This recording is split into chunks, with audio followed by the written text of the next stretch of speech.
আসতে পারে জ্ঞানের সন্ধান।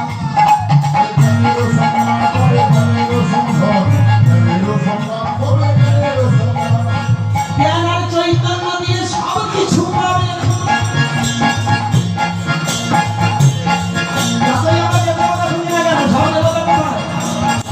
সব দেবতারও শ্রেষ্ঠ স্থানে দেহের মধ্যে রবে।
চোখ বন্ধ করে যদি তুমি অনর্গল এইখানে সাধনা করো,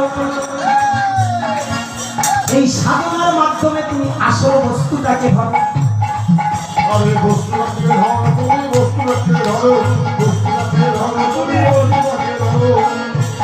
অনর্গলে যদি আমরা হরিনাম গাই, নামের গুণে লাগলে আমরা ব্রহ্ম জ্ঞান পাই।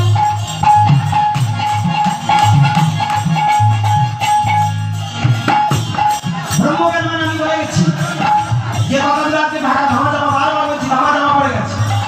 ওই ব্রহ্মজ্ঞান যদি তোমার ভিতরে জাগবে, সেদিন তোমার মানব জীবনে ধন্য হয়ে যাবে।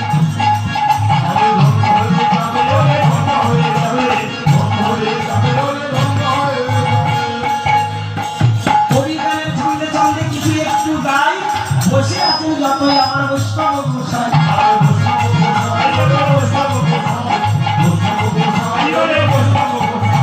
কবিগানের গুরু আমার গোপাল বাবু নাম, ছিল তাহারই যে নাম।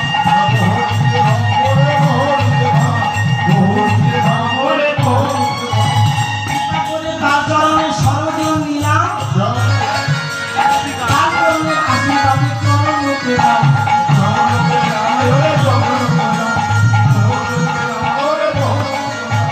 দেবতাদের উপারেতে কোনো তত্ত্ব নাই। 500 বছর আগে আমায় বলল চৈতন্য গোসাই।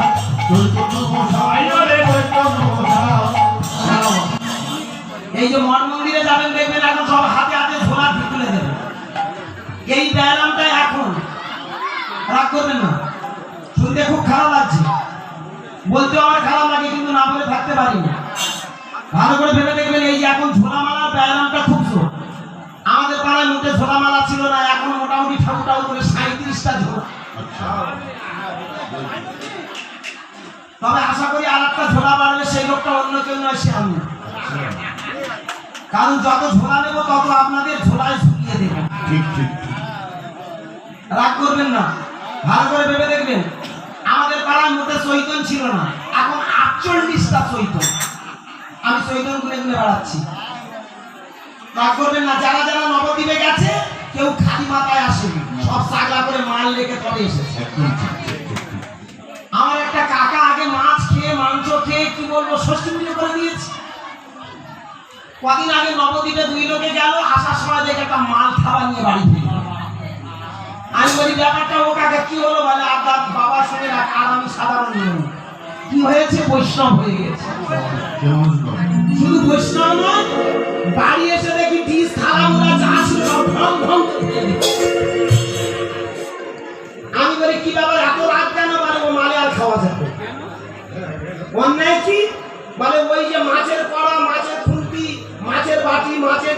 মাছের থালা ও দেবে এবার থেকে আমাদের অনেক জ্বালা। সুতরাং ও আর চলবে না। ভাবুন এতদিন কড়াটা পুড়ে পুড়ে রান্না করে দিয়েছিল, সে আজকে পর হয়ে গেল। যে বাটিটা সুন্দর করে এক বাটি খাসির মাংস হাসি মুখে ছেড়ে দিত, সেই বাটিটা এত দোষ করলো, মুখ ধুয়ে পড়ে আছে। ভাবতে পারে কেউ কোনোদিন? আর ঠান্ডা মাথায় ভেবে দেখবেন যে হাড়ি জ্বলে জ্বলে পুড়ে পুড়ে ভাত রেঁধে দিয়েছিল, সেই হাড়িটা আজকে ঘরে এক করে ছুঁড়ে পড়ে রইল। কেন, কি অন্যায় করেছে ও? বলে ওতে আর খাওয়া যাবে। তা আমি কাকাকে বললাম সব তো ছুঁড়ে ছুঁড়ে ফেলে দিলে, তা তোমার এই ভেতরে যে মাছ মাংসের রক্তগুলো ওগুলো অন্তত ট্রান্সপ্লান্টেশন করে দাও। বলে না বাবা, ও তো সম্ভব না। কেন সম্ভব হবে না? রক্তে তো সেই ব্যায়ামে রক্ত আছে।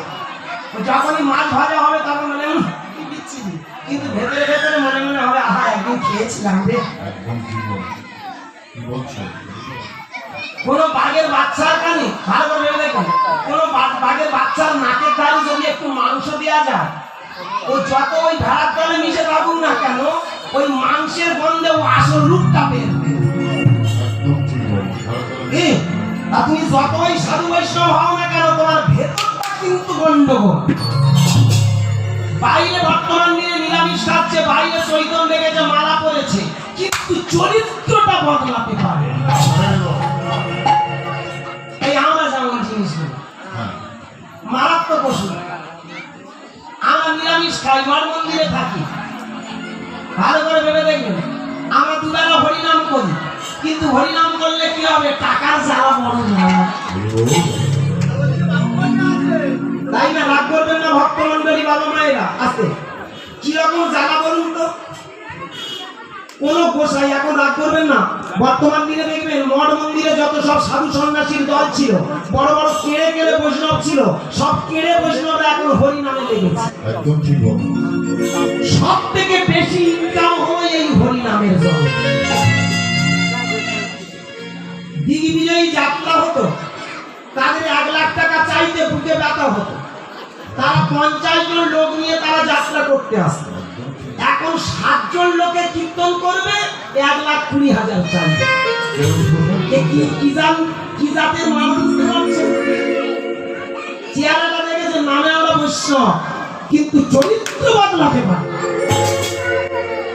একটা গোসাইকে ফোন করেছে, আমাদের পাড়ায় সকলে ধরেছে, গুরুদাস আমাদের পাড়ায় একটা হরিবাসর আছে, গুরুদাস সেই নবদ্বীপের একটা কেড়ে বৈষ্ণব আছে, ওই বৈষ্ণবটা খুব ভালো গান গায় রে, তুই একবার আমাদের পাড়ায় নিয়ে আয় না। তাই বলি দেখ, আমি চৈতন্য ধরে টানাটানি করি বলে সকলে আমার উপর রেগে আছে, কিন্তু বিশ্বাস করুন চৈতন্যটাকে কেন রাখা হয় সেটার মানে আমি কিন্তু এখনো বোঝাতে পারছি। চৈতন্য রাখতে বেশিক্ষণ লাগে না, চৈতন্য রাখতে অনেক সময় লাগে। আপনি 2 টাকা নিয়ে আসবেন, আপনার একটা কেড়ে মাল আমি রেখে দেব, কিন্তু ভেতরে চরিত্র বদলে চৈতন্য জন্মানো তার জন্য সময় সাপে অনেক সময় না। ভালো করে ভেবে দেখবেন। তা সেই পাড়ার লোক ধরেছে, গুরুদাস তুই বল না রে, ওই নবদ্বীপের সাধু বাবাটা আমাদের পাড়ায় যাবে, সে কীর্তন করে। আমি ফোন লাগিয়েছি, লাগিয়ে বলছি ভক্ত, বাবা বাবা আমি তোমার একটা অভক্ত বাবা, আমাদের একটা ছোট্ট হরিবাসর হয়, দয়া করে আমাদের একটু চরণধুলি দেবেন না। আমাকে প্রথমে প্রশ্ন করলো কি কোন মাসে গান হয়, আমি বলি চৈত্র মাসের 18 তারিখ। আমাকে জিজ্ঞাসা করছে তুমি কি করো, আমি তখন বলেছিলাম মিথ্যে কথা নয়, আমি একটু চিটিং বাজি। আর মানে আমি একটু ছোট চিটিং।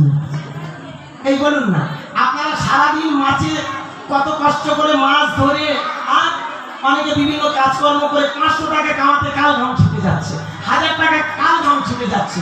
মা কালী দিব্যি যত কম টাকা নিই না কেন, এদের পেমেন্ট করে মোটামুটি গোবিন্দ গোবিন্দ করে অন্তত 3-4 হাজার টাকা রাখবো।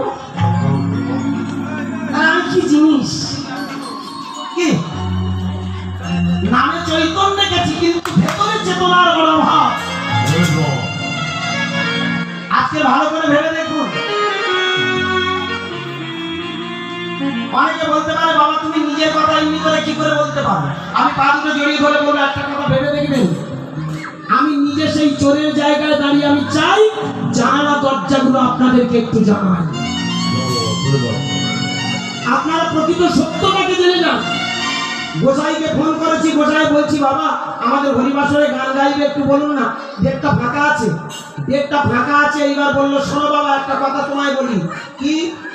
প্রথমে তোমায় একটা কথা শুনিয়ে রাখি, আমি এগ্রিমেন্টটা পাঠানোর আগে আমার একটা লিস্ট তোমাকে পাঠাবো। কিসের লিস্ট? বলে উঠলো মানে আমি প্রসাদ ভোজি। প্রসাদ ভোজি মানে কি?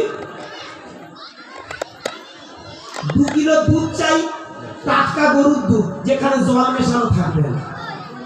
7টা ডাব চাই, পেট ঠান্ডা করবে। 1 কিলো পনির লাগবে, শরীরটা একটু ভালো লাগাবে।